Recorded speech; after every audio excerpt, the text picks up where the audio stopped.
friends. I have a bit of a crazy story from my childhood that I wanted to share for a long time, but I felt that making a video was the only way to do the story any justice, and the amount of effort I wanted to put into the video to do it right was a bit daunting, and so it was just one of those things I never got around to.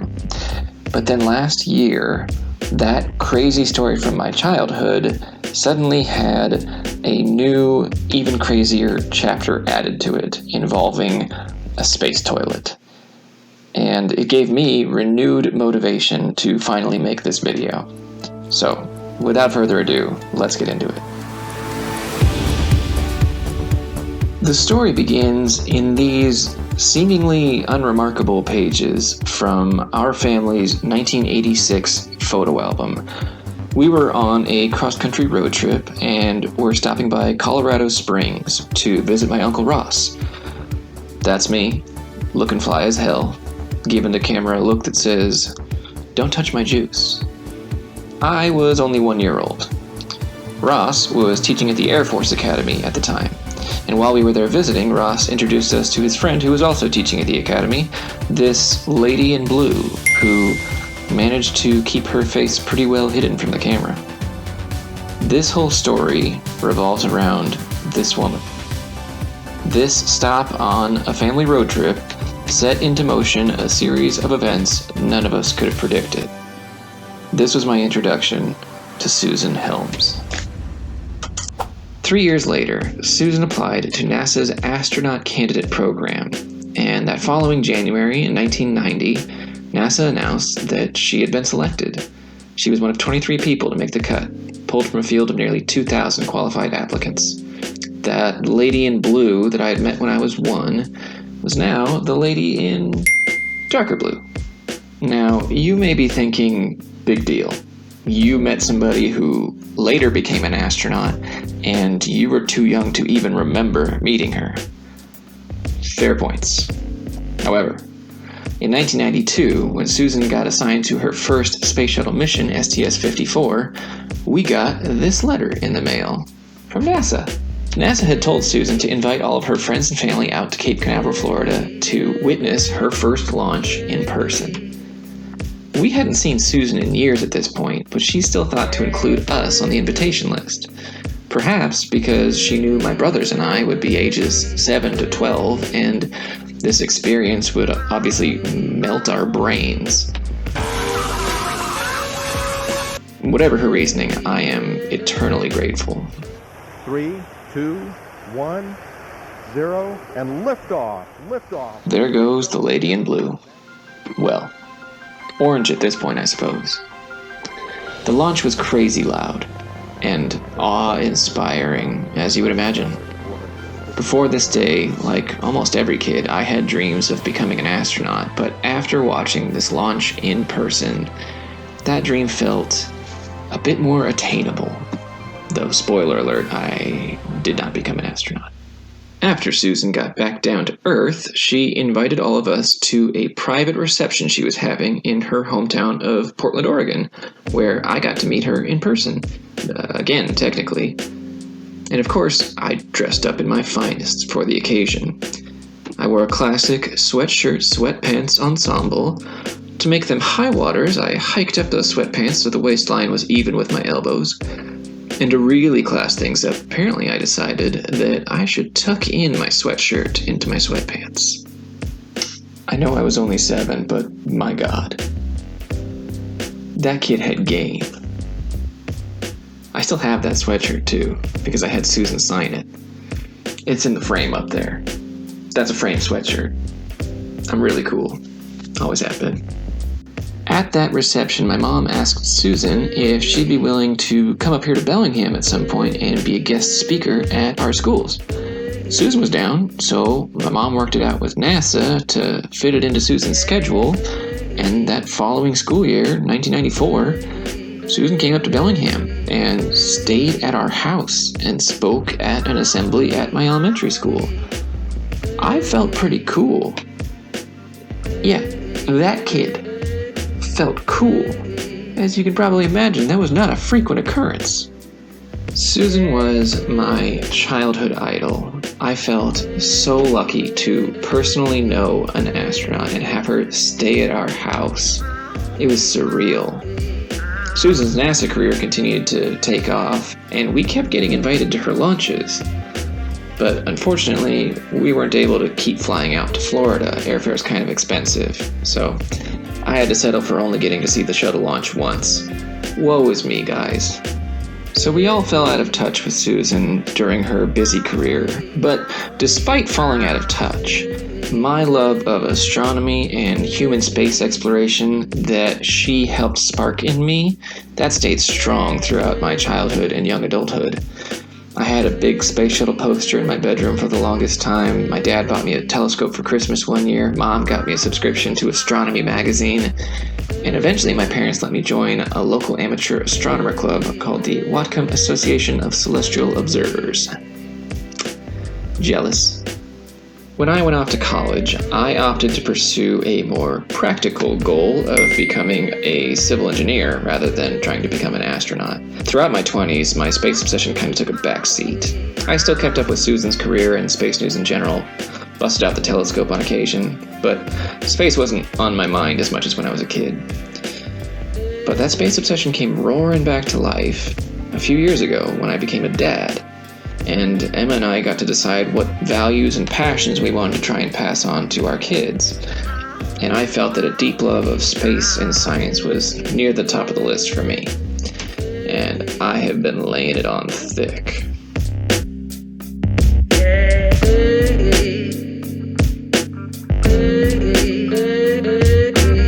So, with my persistent efforts to get our kids hooked on space, those cherished memories of Susan from my childhood came back to the forefront of my mind. And a couple years ago, I dug through an old box of childhood keepsakes and found Susan's autographed picture so that I could display it in my home office. My hope was that anytime our kids come into this room and are reminded that their dad personally knew an astronaut when he was a kid, it might, on some level, have the same effect on them that watching the shuttle launch had on me, making the idea of becoming an astronaut feel slightly more attainable, less of a daydream. And I know this is starting to sound like I'm just trying to live vicariously through our children because I never got past the daydreaming stage myself, and yes, that's exactly what I'm doing. Should I? Yes. Again. Yeah, space is rad. Science is important. Get off my back. What's the worst that could happen? They fall short of becoming astronauts and have to settle for careers as rocket scientists? It would be pretty disappointing. Look, I'm obviously kidding. My point is, I don't see the harm in doing everything in my power to ensure our kids love space and science in general. I'll try not to take it too far, I promise. I just want to get that disclaimer out there before I get any angry comments saying, you should let your kids pursue their own dreams. I will. Relax. As long as those dreams are in space. So now that you understand how much I love space, imagine my delight when I'm scrolling through headlines back in June of 2020 and I stumble across this article about something called the Lunar Loo Challenge. NASA is offering up to $20,000 to anyone who can design a better space toilet for astronauts sent to the moon. This is something that NASA does on occasion. They present a challenge to the general public to come up with ideas that perhaps their own engineers haven't considered. It's crowdsourcing. This particular challenge was asking for new space toilet designs for a lunar lander for the upcoming Artemis missions to the moon. So it had to function in both zero gravity as well as in lunar gravity, and it had to fit within a bunch of other constraints for size, weight, power usage, noise level, etc. Now, I knew very little about space toilets. Believe it or not, I'd never designed a toilet before, but I was intrigued by this challenge, not just because of the prize money, but also because this looked like an opportunity to submit a lot of subtle poop jokes to NASA, which in my head was a hilarious concept. I am incredibly mature. So I started this as a joke. One of the first things I did was come up with a joke name for a space toilet, the Translunar Hypercritical Repository 1, or Throne. As in, I gotta go sit on the throne. It's funny. So I was not taking this very seriously at first. I was just having fun with it, and still debating whether or not I was actually going to enter the competition. But the more research I did on past and current space toilets, the more design ideas I came up with, and the more I started thinking, maybe if I had a team to work with, this could be a lot of fun. So I started putting a team together. My buddy Kunal was the first one on board, and the second person to join the team as a consultant was Susan fricking Helms. Now, at this point, I had not spoken to Susan for over a quarter of a century, but as I'm sitting there coming up with design ideas for a new space toilet, I'm thinking about how helpful it would be to ask a real astronaut who has used space toilets what the experience is like. What are the biggest problems with current space toilets that maybe we could spitball some potential solutions for? And I knew that my Uncle Ross had rather fortuitously reconnected with Susan in recent years, so I knew he had her contact information. So I asked Ross if he would relay a message to Susan for me. I would like to interview her about her personal experiences pooping in space. Good job, Boone. That's a totally not weird way to reconnect with your childhood idol. It was a bit terrifying to ask this former astronaut and 3-star general if I could ask her questions about her zero-G bowel movements. I didn't intend for it to be offensive.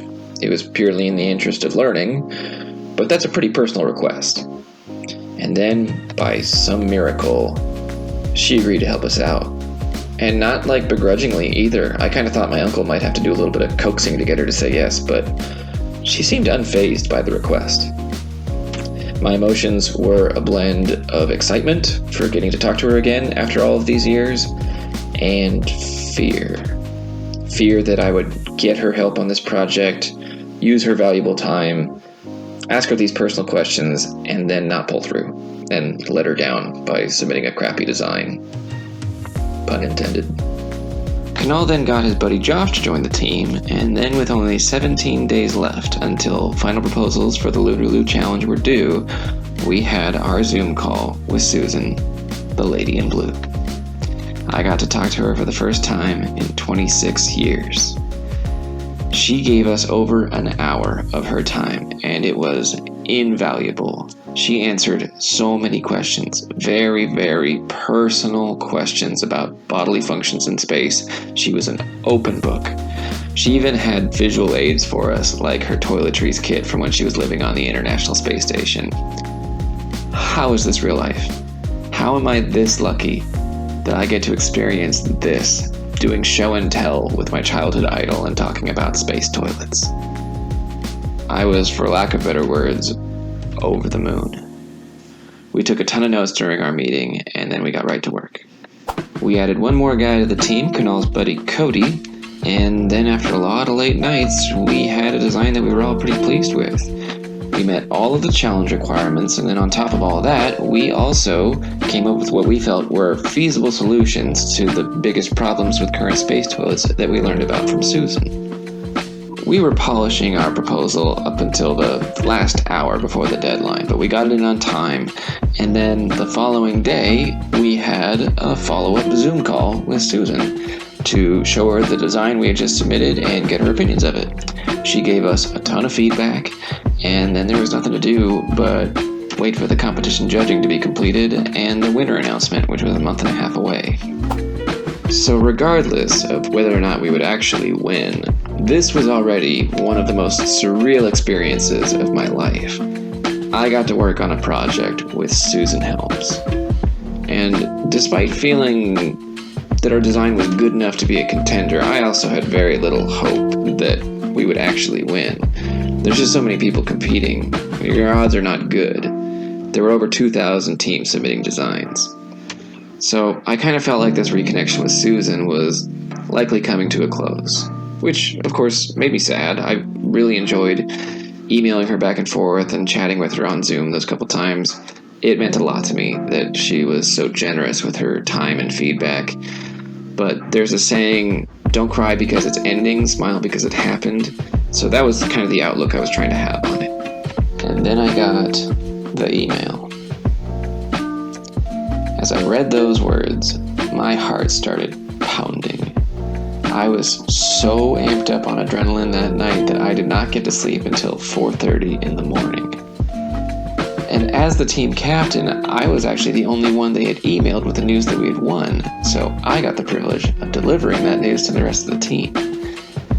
You guys know that wonderful feeling when you have really good news to deliver to somebody and you can't wait for their reaction? I got to do that 5 times that day. I told Emma first, then Kunal, then Josh, then Cody, and then my childhood idol, Susan fricking Helms. Words cannot express how it felt to deliver that news to her.